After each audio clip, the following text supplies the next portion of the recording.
안녕하세요. 챕터 4 2차원에서의 운동 세 번째 시간입니다.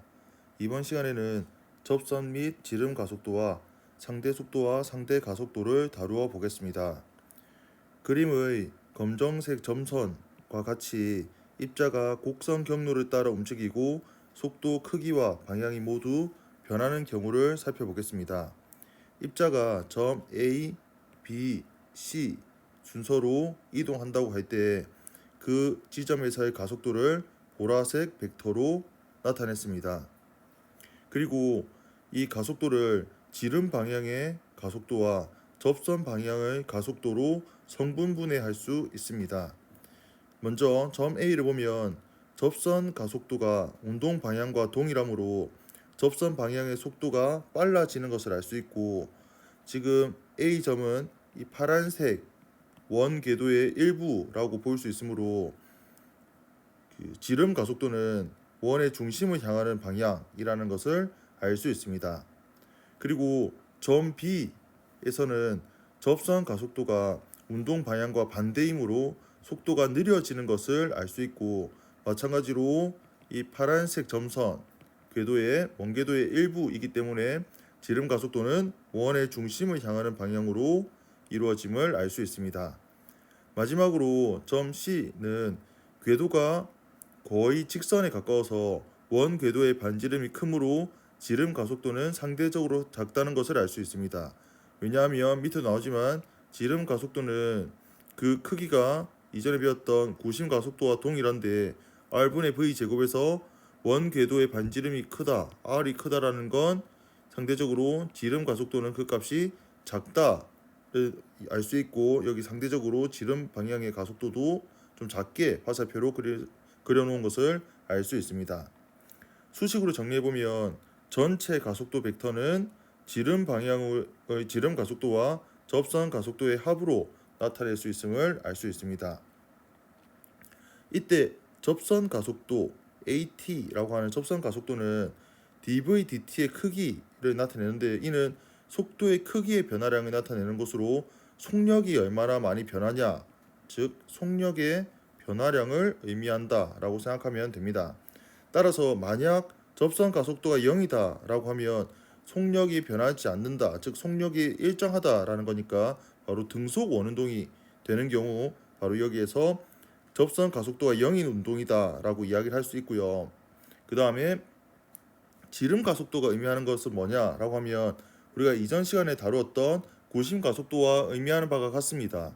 다만 부호가 지금 다르다라는 것을 우리가 지금 확인할 수 있는데, 이는 일반적으로 기준이 되는 좌표축의 방향이 좀 다르기 때문입니다.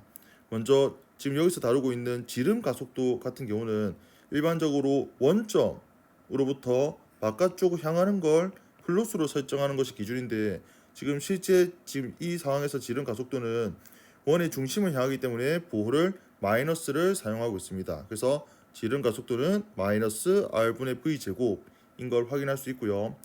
근데 이제 이에 비해서 구심 가속도 같은 경우, 우리가 이전 시간에 배웠던 구심 가속도는 애초에 정의되기를 r분의 v 제곱이면서 원의 중심을 향하는 방향으로 우리는 구심 가속도를 정의를 했기 때문에, 여기서 보면 지름 가속도와 구심 가속도는 부호가 반대다라는 것도 확인할 수 있습니다.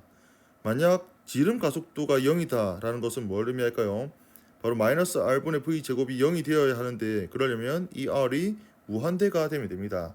여기서 원 궤도의 반지름이 무한대가 된다라는 것은 직선 운동이다 라고 볼 수 있다는 거고, 이는 곧 1차원 운동으로 되는 것을 확인할 수 있습니다.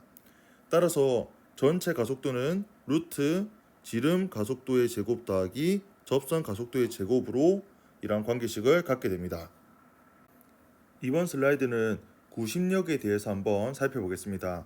앞에서 등속 원운동하는 경우 가속도를 구심 가속도라고 했는데, 뉴턴 법칙에서 다루겠지만 F는 ma에서 입자의 R자임이 가해질 때 바로 가속도 운동을 하게 됩니다.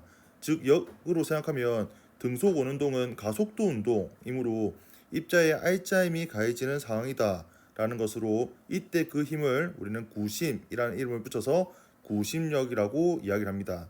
정리하면 구심력이란 등속 원운동을 하는 물체에 작용하는 R자 힘 또는 구심 가속도를 일으키는 R자 힘이라고 볼 수 있습니다. 구심력의 크기는 F는 ma에서 입자의 질량 m의 구심 가속도 r분의 v 제곱을 곱하면 됩니다. 따라서 m 곱하기 r분의 v 제곱이 되고, 이때 이 v는 r 오메가라는 관계식이 있기 때문에 이 식을 대입하면 구심력은 mr 오메가 제곱이라고도 쓸 수 있습니다. 그리고 각속도 오메가는 우리가 정의하기를 t분의 세타로 정의한다 그랬는데, 이때 걸린 시간을 주기라고 하면 주기는 한 바퀴 동안 한 바퀴를 회전하는데 걸리는 시간이니까 그 시간 동안의 세타, 이때 이 라디안 단위는 2파이 라디안 이렇게 쓸 수 있죠. 그래서 오메가는 t분의 2파이 또는 2파이 f라는 관계식으로도 쓸 수 있는데, 여기 이 오메가 구심력의 오메가에다가 t분의 2파이를 대입하게 되면 구심력은 주기 t의 제곱분의 4파이 제곱 mr 이렇게도 나타낼 수 있습니다. 학생들이 이러한 구심력에 대해서 잘못 이해하는 경우가 많습니다. 우리는 일상생활에서 힘은 여러 종류가 있음을 들어봤을 텐데, 예를 들어 중력, 마찰력, 전기력 등이 있습니다. 하지만 이때 구심력은 이 종류에 들어가는 힘의 한 종류가 아닙니다. 중력, 마찰력, 전기력 등으로 인해서 입자가 원운동을 하게 되면 그때 그 힘을 우리가 구심력이라고 하는 것입니다. 즉 어떠한 종류의 힘으로 인해서 입자가 원운동을 하게 되면 우리는 그 힘은 이 상황에서 구심력이 된다라고 하는 것이 맞습니다. 예를 들어 보겠습니다. 인공위성이 지구 주위를 등속 원운동을 하고 있습니다. 이때는 바로 중력이라는 이 힘이 구심력이 되어서 인공위성이 원운동을 할 수 있는 것입니다. 이를 운동 방정식에 대입해 보면 F는 ma에서 이때 지구 질량 m, 라지 m, 그 다음에 인공위성의 질량 스몰 m이라고 하면 다음에 우리가 중력을 배우겠지만 이때 이 중력의 크기는 중력 상수 g 곱하기 거리의 제곱 분의 각각의 질량의 곱으로 나타낼 수 있습니다. 즉 이때 이 우변은 바로 중력을 나타내는 거고요. 그 다음에 이때 이 중력에 의해서 이 인공위성은 원운동하고 있으니까 바로 구심력이 될 수 있다는 거죠. 그러면 구심력의 공식인 m 곱하기 r분의 v 제곱인데, 이때 r은 라지 r 플러스 스몰 r 분의 v 제곱, 이렇게 운동 방정식을 세울 수가 있게 됩니다. 그 다음에 두 번째 또 다른 예시도 한번 보겠습니다. 왼쪽 보면 지금 자동차가 이렇게 길 위를 도로를 이렇게 원운동을 하고 있습니다. 이렇게 원운동을 한다라는 건 조금 전에서도 이야기했지만 원운동은 대표적인 가속도 운동입니다. 이 가속도 A가 R분의 V 제곱, 분명히 가속도가 0이 아닌 값을 갖고 있죠. 이런 가속도가 0이 아니려면 반드시 이 자동차에는 외력 힘이 가해져야 됩니다. 그럼 이때 어떤 힘이 이 자동차를 원운동을 하게끔 하는 힘일까를 우리가 그 힘을 구심력이라고 하는데, 지금 이 상황에서는 바로 바닥, 이 지면이 자동차에 작용하는 마찰력이 바로 구심력이 된다라는 것을 확인할 수 있습니다. 즉 보면 지면과 타이어 사이의 마찰력이 구심력이 된다라고 우리가 기술하고 있고, 마찬가지로 마찰력 μn은 구심력 m 곱하기 r분의 v 제곱이 된다라고 방정식을 세울 수 있습니다. 그러면 이 그림에도 있지만 우리가 구심력은 항상 원의 중심 방향이 됩니다. 왜냐하면 F는 ma라는 이 식을 보면 가속도의 방향과 힘의 방향은 항상 같습니다. 왜냐하면 지금 등식이 성립하기 때문에 그렇죠. 따라서 우리가 이전 시간에 배웠던 대로 구심 가속도는 원의 중심 방향을 항상 향한다는 건 바로 이어서 구심력 역시 원의 중심 방향을 항상 향한다라는 겁니다. 즉 자동차가 이렇게 원 궤도로 운동하려고 하면 지면이 자동차를 원 중심 방향으로 마찰력이 가해지기 때문에 자동차가 원운동을 할 수 있다라고 생각하면 됩니다. 마지막으로 보호 모형에 따르면 전자는 원자의 주위를 원운동한다라고 보는 게 보호 모형인데, 이때는 전기력이 바로 구심력의 역할을 해서 원운동할 수 있다라고 봅니다. 즉 여기 보면 바로 전기력이 구심력의 역할을 한다라고 이해하면 되겠습니다. 이걸 잘못 이해하는 학생들은 마치 우리가 힘의 종류가 중력도 있고 전기력도 있고 마찰력이 있는 것처럼 그런 힘의 종류 중에 한 종류로 구심력이 또 있다라고 생각하는 경우가 있던데 그건 잘못된 개념이고 나중 보면 장력이라든지 수직항력이라든지 또 다른 힘도 구심력이 될 수 있습니다. 어떤 상황에서 그러한 힘들은 또 역시 구심력이 될 수 있는지를 한번 생각해 보면 좋을 것 같습니다. 질량 M인 구가 길이 라지 R을 줄 끝에 매달려 고정된 점 O를 중심으로 연직 평면에서 원운동을 하는 경우를 살펴보겠습니다. 먼저 구에 작용하는 힘은 지구가 잡아당기는 중력이 있고 그 다음에 줄이 또 구에 작용하는 장력 T가 존재합니다. 왼쪽 그림에서 구가 최저점에 있는 상황을 살펴보면 구에는 아랫방향으로 중력 그리고 윗방향으로 장력이 작용하는데 이때 많은 학생들이 두 힘의 크기가 같다라든지 심지어 중력이 장력보다 더 크다라고 생각하는 경우가 있습니다. 하지만 등속 원운동은 아니더라도 지금 최저점을 통과하는 이 순간은 역시 원궤도의 일부라는 점에서 접근하면 구에 작용하는 R자힘은 그 방향이 바로 원의 중심을 향하는 방향이 R자 힘이 되어야 한다는 것을 우리가 생각해 볼 수 있습니다. 왜냐하면 R자 힘이 원의 중심 방향이 되어야 바로 구심 가속도 역시 원의 중심 방향이 되어서 원운동이 가능하기 때문입니다. 따라서 최저점에서는 장력이 바로 중력보다 더 크고 정확하게는 장력 마이너스 중력이 T-mg가 바로 구심력이 된다라는 것으로 이렇게 운동 방정식을 세울 수 있게 됩니다. 그렇다면 최고점에서 한번 살펴보겠습니다. 최고점에서는 중력과 장력 모두 아랫방향이므로 두 힘의 합력이 원운동의 구심력이 될 수 있습니다. 이 역시 운동 방정식을 세워보면 T 더하기 mg는 m 곱하기 r분의 v제곱 이렇게 적을 수 있겠습니다. 그렇다면 가장 일반적인 임의의 위치에서 구에 작용하는 힘을 한번 표시해 보겠습니다. 보면 임의의 위치에서 물체에 작용하는 장력 같은 경우는 바로 고정되어 있는 원의 중심을 향하는 것으로 우리가 벡터를 표시할 수 있겠고 중력은 바로 이 구의 수직 아랫방향으로 작용하는 것을 확인할 수 있습니다. 이 구에 작용하는 힘은 지금 장력과 중력 두 가지가 있는데 이 두 힘이 지금 완전히 나란하지도 않고 완전히 반대 방향도 아니기 때문에 그냥 바로 더할 수는 없습니다. 그래서 이걸 더하기 위해서 우리는 이 중력 mg를 바로 지름 방향, 여기서는 접선이죠. 접선 방향의 성분 mg sin 세타와 바로 지름 방향의 성분 바로 mg 코사인 세타로 성분분해를 한번 해볼 수 있습니다. 그렇다면 접선 방향의 성분은 그 힘의 크기가 mg sin 세타니까 접선 가속도 앞 슬라이드에서 배웠던 접선 가속도는 g sin 세타가 된다라는 것을 우리가 확인할 수 있습니다. 그리고 운동 방향이 지금 반시계 방향으로 돌고 있는 상황이니까 반시계 방향이라고 하면 이 임의의 지점에서는 바로 접선 방향의 가속도와 물체의 운동 방향이 서로 나란하기 때문에 속도가 점점 더 빨라진다라는 것도 우리가 분석해 볼 수 있습니다. 그리고 지름 방향으로는 장력 빼기 mg 코사인 세타가 되는데 바로 이 항이 원운동의 구심력이 됩니다.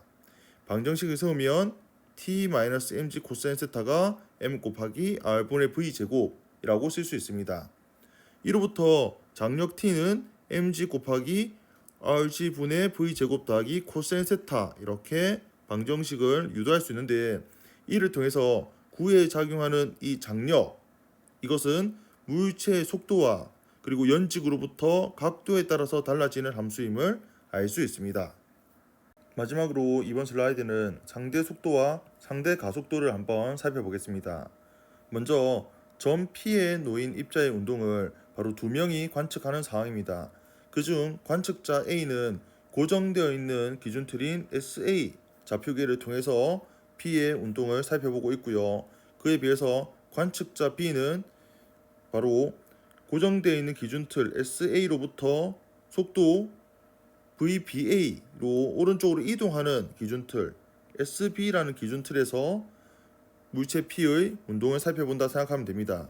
이때 VBA는 관측자 A가 본 B의 속도라고 생각하면 되겠습니다. 쉽게 생각하면 관측자 A는 지면에 서 있는데 이 관측자 B는 운동하고 있는 자동차 안에서 다른 물체의 운동을 관찰한다 라고 이해하면 조금 수월하겠습니다. 그리고 먼저 어떤 가정을 할 거냐면 시간 t0에서는 두 기준 틀의 원점이 일치한다고 가정하겠습니다. 그러면 임의의 시간 t에서는 원점과 원점 사이의 거리, 즉 기준 틀 SA와 SB 사이의 거리가 VBAT가 되는 것을 우리가 확인할 수 있습니다. 여기 그림 보면 VBA 곱하기 T, 이게 바로 임의의 시간 t에서 원점 SA의 원점과 SB의 원점 사이의 거리가 되는 것을 확인할 수 있습니다.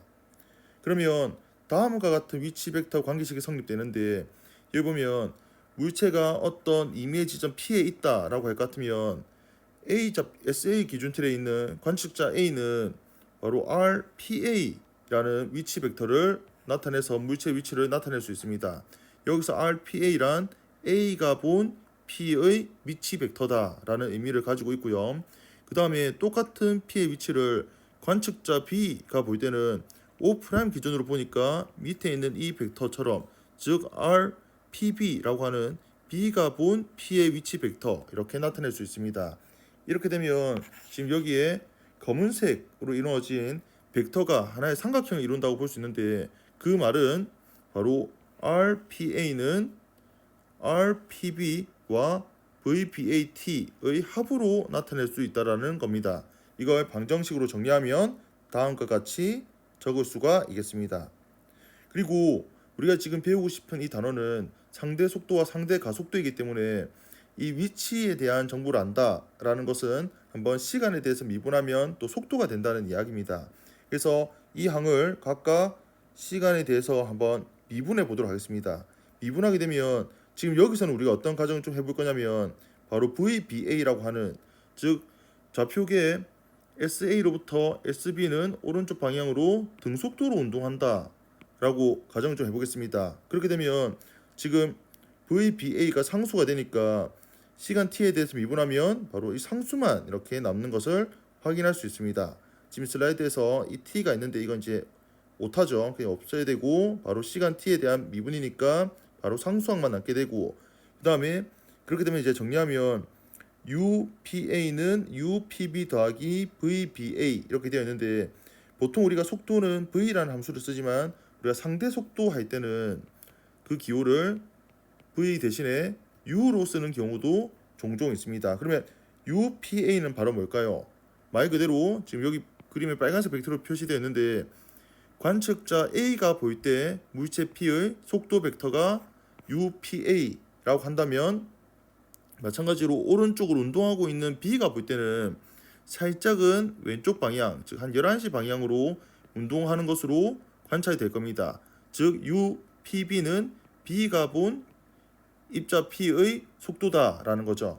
그러면 이 두 벡터 사이의 관계식이 역시 성립한다는 건데, 오른쪽 위에 보면 VBA라고 하는 요 벡터, 이 세 벡터에 대한 관계식을 적어보면 지금 여기에 C가 미분한 것으로도 유도되어 있지만 UPA는 UPB 더하기 VBA, 바로 이 식을 우리가 갈릴레이 방정식이라고도 이야기하는데요. 바로 상대 속도와 관련된 식이라고 생각하면 되겠습니다. 그리고 상대 가속도를 위해서 한 번 더 시간에 대해서 미분하게 되면 좌변은 APA, 즉 바로 관측자 A가 본 입자 P의 가속도가 되는데, 조금 전에 VBA는 우리가 지금 등속도라고 가정해서 상수 처리를 하고 있으니까 시간 t에 대해서 미분하면 0이 됩니다. 즉 우변이 남는 건 바로 APB, 즉 관측자 B가 본 P의 가속도가 돼요. 즉 방정식을 보면 바로 관측자 사이의 상대 속도인 VBA가 일정한 상수라고 하면 두 기준 틀에서 동일한 가속도를 측정하게 된다라는 것입니다. 즉 정지한 사람이 관측하나 또는 등속도로 운동하는 사람이 관측하나 어떤 운동하는 물체의 가속도는 동일한 가속도를 측정하게 된다는 거예요. 우리가 직관적으로 생각하면 정지한 사람과 운동하는 사람은 분명히 다른 가속도를 측정할 수도 있을 거라는 생각이 좀 드는데, 그건 나중에 다시 또 우리가 다루게 되겠지만, 이러한 관측자의 속도가 여기서 말하는 VBA가 등속도가 아니라 가속도가 되면 우리는 상대 가속도까지 고려해서 문제를 풀어야 되지만 지금 이 슬라이드에서는 여기서 좌표 기관의 그 속도를 등속도, 즉 우리가 상수라고 지금 가정을 하고 있기 때문에 이 가정에서는 두 기준 틀에서 동일한 가속도를 측정하는 것을 우리가 확인할 수 있습니다. 이번 영상은 여기까지입니다. 다음 시간에는 챕터 4 2차원에서의 운동 관련된 대표 예제 6문제를 같이 한번 풀어보도록 하겠습니다. 감사합니다.